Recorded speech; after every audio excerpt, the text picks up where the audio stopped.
reaction to the passing and to the legacy of Prince Mangosuthu Buthelezi, who, as you know, passed away in the early hours of this morning. The traditional Prime Minister to the AmaZulu Kingdom, but also the founder of the Inkatha Freedom Party, and a party he led for, by my memory, 47 years. Professor Ntsikelelo Breakfast is the director of the Center for Security, Peace and Conflict Resolution at Nelson Mandela University. Professor Breakfast, good afternoon to you.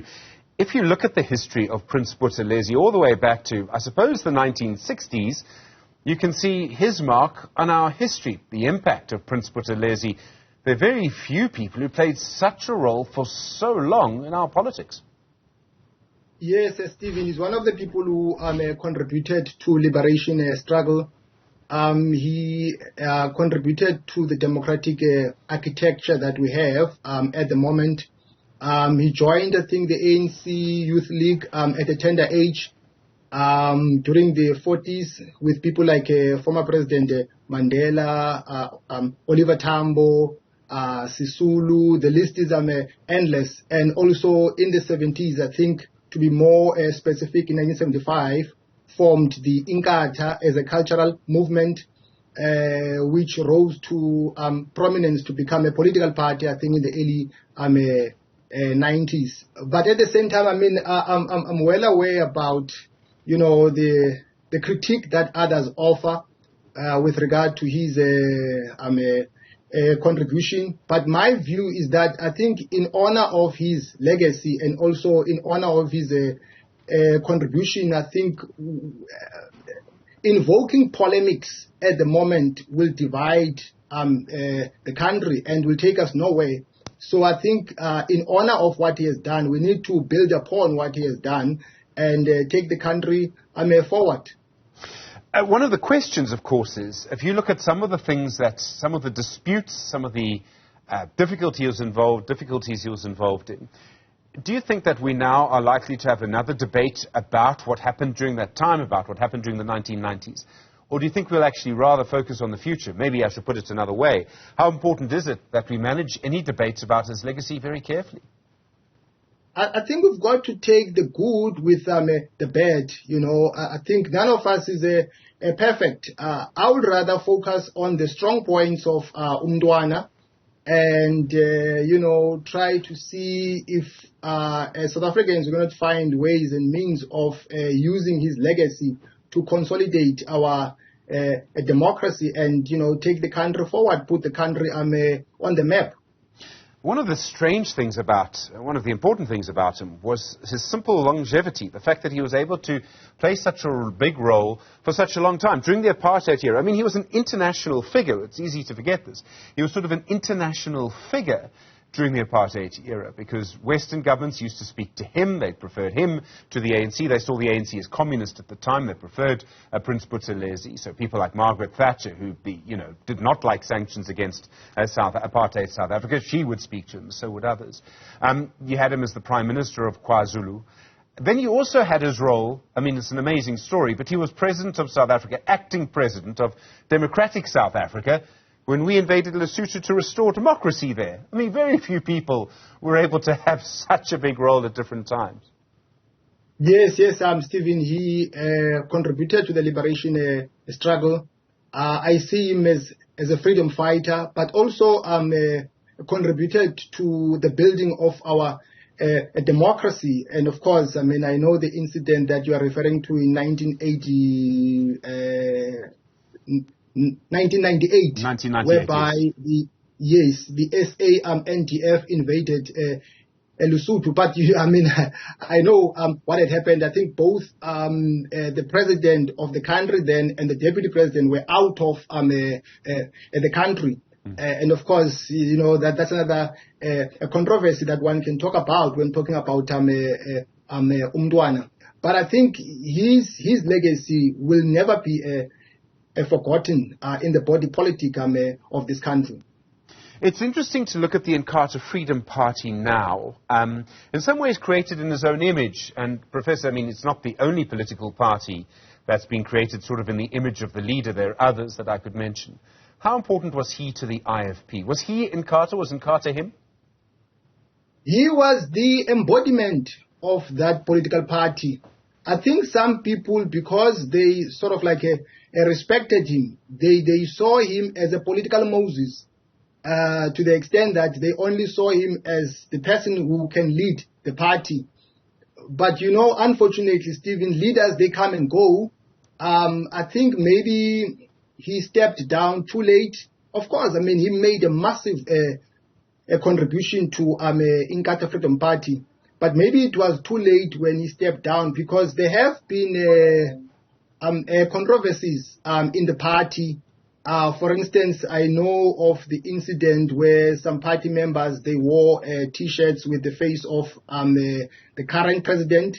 And then there was a big debate about that. Some people were demanding that the current president must be disciplined. And then the second incident, which is a political indicator of a tension at the moment in the party, is the posture and the position that, you know, the party took to embrace the moonshot pact of the DA and the multi-party charter. So there are tensions within the party, but at the same time, Stephen, the party has done very well in the recent local government elections, posing a serious threat to the ANC, dislodging the ANC from the helm of power in other places, in particular in KZN.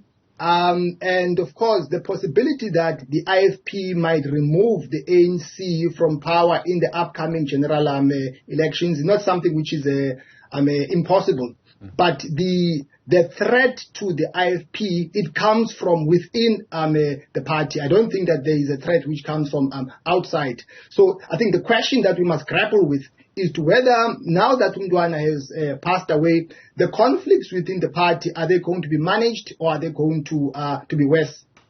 So this also takes us to the next question. Velenkosini Hlabisa, the leader of the IFP now, and you correctly point to that very strange incident where people were disciplined for wearing images of Hlabisa rather than Buthelezi, completely different to every other political party in our country that I'm aware of.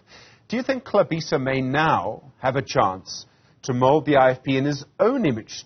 Will he have more freedom now, do you think? Or maybe not really? I don't think that on matters of leadership, Hlabisa is felt.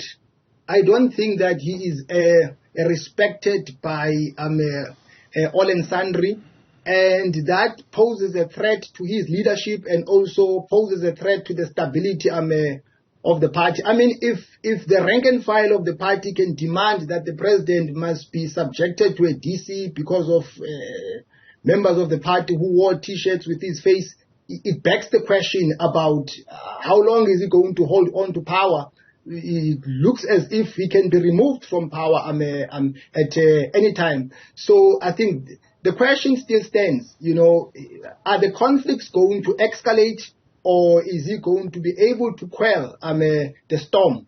And, you know, I'm just worried that, you know, elections are going to be held soon, and at the same time you have these tensions. And Professor, within that, already we've seen Velenkosini Hlabisa saying just 40 minutes ago, half an hour ago really, answering questions about Prince Buthelezi's wish to resolve the disputes between the ANC and the IFP. And Hlabisa said that he would appreciate that. He would want to also resolve the disputes between the ANC and the IFP. This goes back to the 1990s and before. That's on the one side. So the IFP and the ANC in some kind of negotiation. On the other side, you have the IFP's role in the Moonshot Pact, now called the Multi-Party Charter for South Africa. That sort of really comes from the DA leader, John Steenhuisen, and Hlabisa's probable leadership of that formation. How complex is this situation now? The IFP on the one side, wanting some sort of closer relationship with the ANC to resolve these wounds, and on the other side, being a part of a formation that's being created by opposition parties to remove the ANC from power. Well, I think Hlabisa is continuing where Mntwana left off, because Mntwana had a long-standing relationship with former President Mandela. Of course, there are things that did not sit well with Mntwana that broke his heart. You know, there is that book, and I'm not talking about the rightness or the wrongness of that, but there is that book by the late Mzala Numalo, that painted a particular picture about Umntwana. I think Umntwana hated that. And of course, I mean, he was part of the first government, even I think the second government of Thabo Mbeki, the first government of Tata Mandela. But you can't blame the IFP for wanting to join forces with the DA because, I mean, there have been problems with the current government in terms of promoting development for the much. I mean, there are a lot of problems, even the issue of power outage, the slow pace of service delivery, and so on. So the first thing that comes to your mind as a politician is power. So, I mean, he has identified this a partnership as a way of dislodging the ANC from the helm of power. You cannot blame him for that. But maybe the argument is that he did not consult enough within the party because there is a backlash from the IFP youth brigade. You know, they are arguing that normally in terms of international best practices, the issue of coalition formations, opposition parties, they normally join forces after the democratic elections, not before, but after. We need to talk a little bit about the greater picture in KwaZulu-Natal, Professor, because for a long time you had three sort of figures there that were really national figures that played a key role. The one was King Goodwill Zwelithini, who passed 18 months ago now. The second was former President Jacob Zuma, who, while I think still an important figure in some parts of KwaZulu-Natal, certainly does not have the political power that he once did. And then the third was Prince Buthelezi, who passed away yesterday morning. What does all of this mean for the dynamics, and their particular dynamics in KwaZulu-Natal? Does this make things a bit more complicated? Was Buthelezi in some ways the last of the three great anchors of stability in KwaZulu-Natal, perhaps? Well, I think KZN has been dealt with a blow by the loss of King Zwelithini and Umntwana. But of course, we still have Umsholozi, who enjoys, in my opinion, a great deal of support. So he can still play. I mean, no wonder the ANC has asked him to campaign for it.